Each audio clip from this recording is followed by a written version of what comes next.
ইসলামী ছাত্র আন্দোলন বাংলাদেশ সুনির্মল স্বচ্ছতা, শুদ্ধতা এবং শুভ্রতার মাঝ দিয়ে হাঁটি হাঁটি পা পা করে 34 বছর ধরে পথ চলে আজকে ইসলামী ছাত্র আন্দোলন বাংলাদেশ এখানে এসে দাঁড়িয়েছে যে ইসলামী ছাত্র আন্দোলন বাংলাদেশ সম্পর্কে বাংলাদেশের মানুষ, গোয়েন্দা সংস্থা, সরকার, প্রশাসন কেউই ইসলামী ছাত্র আন্দোলন বাংলাদেশের সম্পর্কে কোনো নেগেটিভ মন্তব্য করতে পারে না, পারছে না।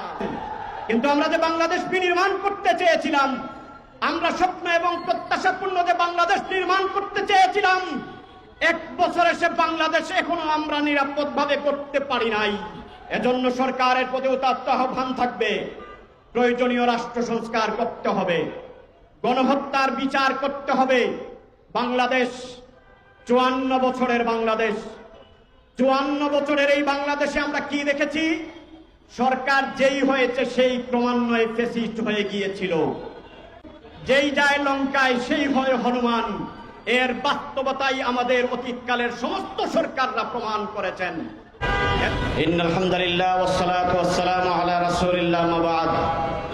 আউযু বিল্লাহি মিনাশ শাইতানির রাজীম। বিসমিল্লাহির রহমানির রহিম। ইজা জা নাসরুল্লাহি ওয়াল ফাতহ।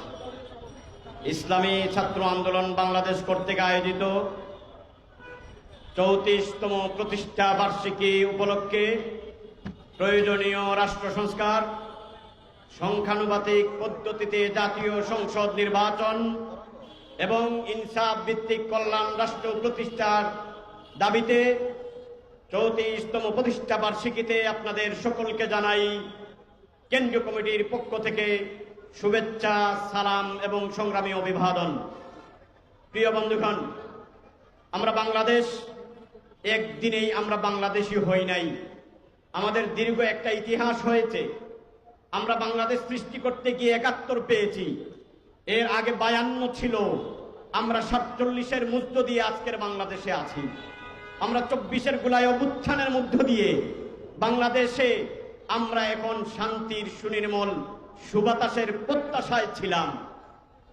ইসলামী ছাত্র আন্দোলন বাংলাদেশের 34তম প্রতিষ্ঠা বার্ষিকী সমাবেশের শুরুতেই শ্রদ্ধা এবং কৃতজ্ঞতার সাথে স্মরণ করছি বাংলাদেশ বিনির্মাণের সাথে 47, 71 এবং এই 24, 52 দীর্ঘ ধারাবাহিক প্রতিটি সংগ্রামে যতজন ভাই আমাদের শহীদ হয়েছেন, যাদের আত্মত্যাগের মধ্য দিয়ে আমরা আজকের এখানে মুক্ত স্বাধীনভাবে কথা বলছি, প্রত্যেককে আমরা শ্রদ্ধা ভরে স্মরণ করছি।